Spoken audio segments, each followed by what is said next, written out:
On 14th of April, the Ukrainian forces invaded the Russian airspace with 2 attack helicopters with heavy weaponry. They moved at a low altitude and carried out at least 6 airstrikes on the residential buildings in the village of Klimovo from the Klimovsky district in the Bryansk region. As a result of the direct hits, at least 6 residential buildings on Zarechnaya and Lenin streets were damaged. 7 people, including 1 child born in 2020, were injured. The Ukrainian forces also fired from mortars at the Novye Yurkovichi border checkpoint in the Bryansk region. On the territory of that border checkpoints, there were more than 30 Ukrainian civilians who were on their way to Russia. The firing position was suppressed by the return fire. 2 vehicles of the refugees were damaged. There were no casualties. The checkpoint continues to operate as usual. The Ukrainian forces also shelled the village of Spodaryushkino in the Belgorod region, the local governor,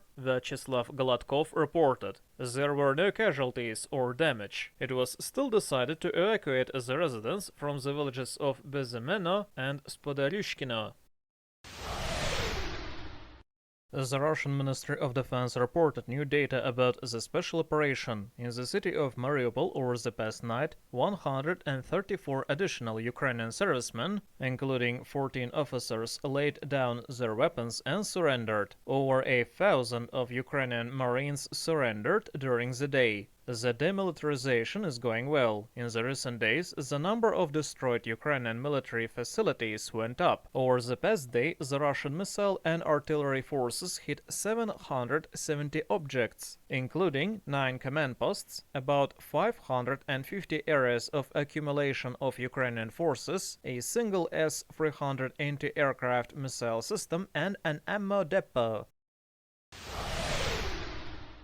Potentially dangerous and inhumane tests of biological drugs were carried out by the US scientists on the patients from the psychiatric hospital number 3 in the city of Kharkov. The head of the Russian Forces for the Radiation, Chemical and Biological Protection, General Igor Kirillov, reported documents about those tests were found on the territory of the Kharkov region. The patients with mental disorders were selected for the experiments based on their age, nationality and immune status. Round-the-clock monitoring of the condition of the patients was noted on special forms. Kirillov underlined that the information wasn't entered into the database of the psychiatric hospital. The work of the laboratory in the city of Merefe was suspended only in January 2022. All the equipment and the drugs were taken to the west of Ukraine.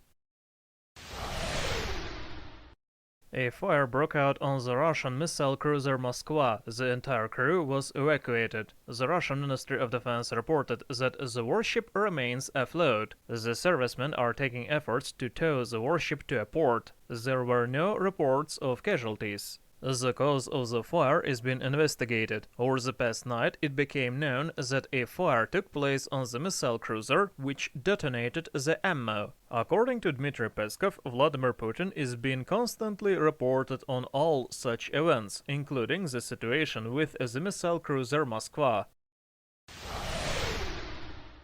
As U.S. Presidential Assistant for the National Security Jake Sullivan spoke about the ability of North Korea to hit the USA with nuclear weapons. It is not yet known whether they can produce a nuclear warhead for an ICBM, launch it, and actually hit a target on the US mainland, he stated during a speech on the Economic Club of Washington. Earlier, the deputy head of the Department of the Central Committee of the Workers' Party of Korea, Kim Yo-jong, stated that North Korea will use nuclear weapons if South Korea goes on a military confrontation. The deputy chairman of the Russian Security Council, Dmitry Medvedev, stated on the Telegram channel that the entry of Finland and Sweden into the NATO will force Russia to fortify the northwestern borders. It will be necessary to seriously fortify the ground forces and the air defenses in there, and to deploy more naval forces in the waters of the Gulf of Finland, he explained. Dmitry Medvedev added that in such case, the length of the land borders of the NATO with Russia will more than double, and the non-nuclear status of the Baltic will be out of question. Earlier, the Swedish newspaper Expressen reported, while citing their own sources, that Finland expressed a clear wish to the Swedish government that both countries jointly apply for a membership in the NATO. According to the Times, the two states intend to join the NATO in the summer of 2022. Konstantin Restsov, specially for the Anna News.